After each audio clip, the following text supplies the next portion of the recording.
All right, folks, in this video, we're going to be starting lesson D, which is called row operations, and REF, which stands for row echelon form.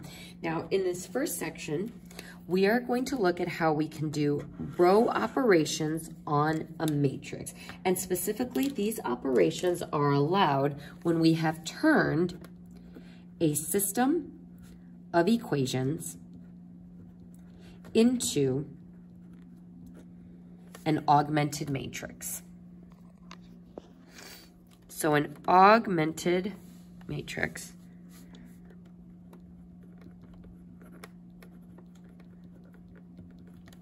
is how we can rewrite a system of equations in matrix form.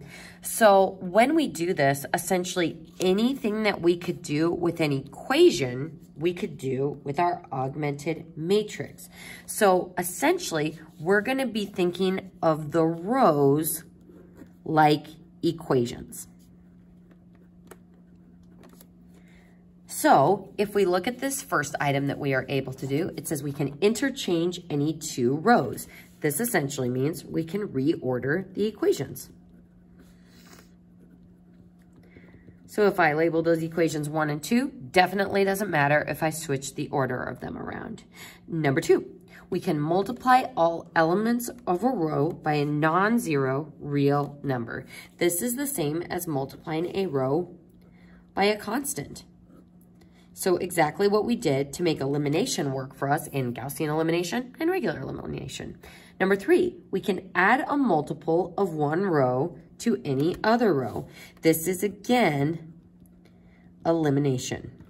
And when it says a multiple of one row, that essentially means a new version of one of the equations. So if I had equation 1, if I manipulate it, that is our new equation 1. Now, I want you to add a fourth rule to this, because this is something that I saw come up a few times last year. You cannot multiply a row by another row. And this makes sense when you think about it, because can we multiply an equation by another equation? Would that ever be useful for solving with substitution or elimination?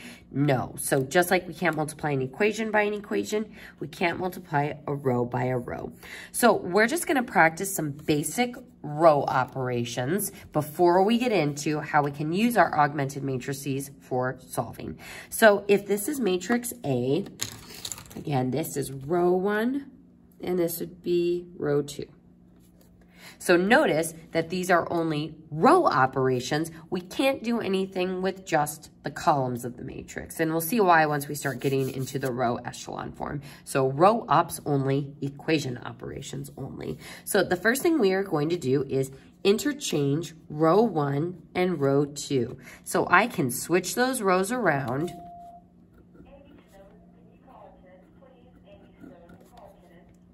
So row 2 is now row 1, and row 1 is now row 2.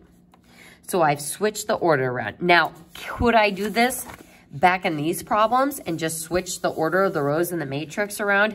That's going to be a no. This is only for augmented matrices that represent equations. So you'll see why, again, once we get into the row echelon form.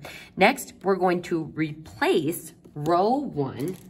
And that replacing row 1 is like making the cloud version or the new manipulated version of that equation with 1/2 row 1.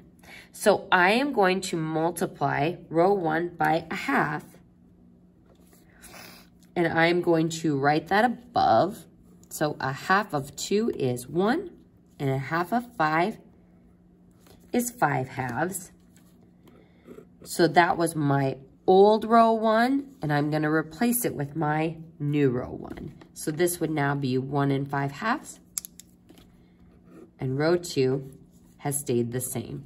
So again, if we think about what we are allowed to do with the equations, it makes sense what we are allowed to do with the rows. So I multiplied it by 1/2.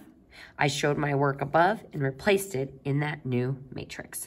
So looking at the next example, it says replace row 2 with row 2 plus -2 times row 1. So this is where it starts getting a little bit more complicated. So first, I'm going to replace row 2 with this stuff. That step of adding rows together that have been manipulated is really just elimination. So I can add and subtract rows, I just can't multiply rows by each other.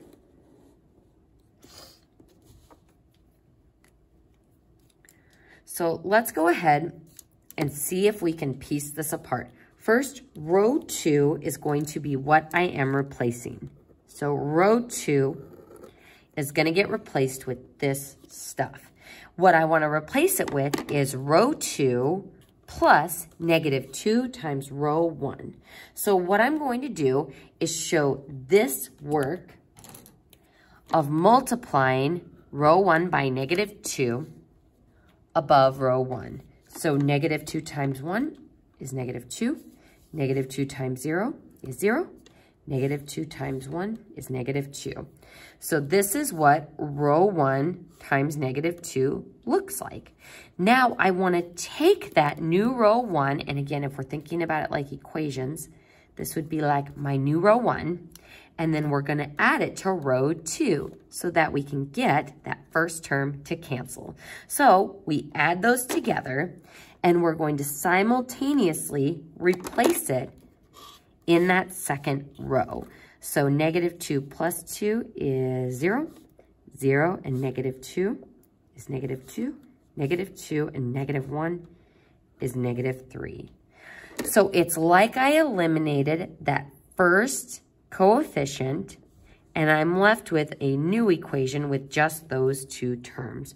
So we're organizing it a little bit differently. We're essentially adding two rows together and writing the answer as another row in the matrix. So row 2 has been replaced with the eliminated equation, kind of like our A equation in Gaussian elimination. Row 1 stays the same, and row 3 stays the same. So yes, I did manipulate row 1 to get it to cancel out with that 2 in row 2, but I keep the integrity of row 1 the same. So the only thing I'm replacing is that row 2. Now, next, it says we are going to replace row 2 with a -1/2 of row 2. So I'm going to take -1/2 of row 2 and turn that into my new row 2. So -1/2 times 0 is 0. -1/2 times -2 is 1. And -1/2 times -3 is 3/2. And everything else remains the same. 1, 0, 1, 3, 0, 0. So this has given us a little bit of practice with just, doing some of those row operations. I promise that this kind of manipulating things around starts to make more sense when we look at the actual system of equations, what it looks like as an augmented matrix, and then how we use row operations to solve it. So we will continue with augmented matrices in the next video.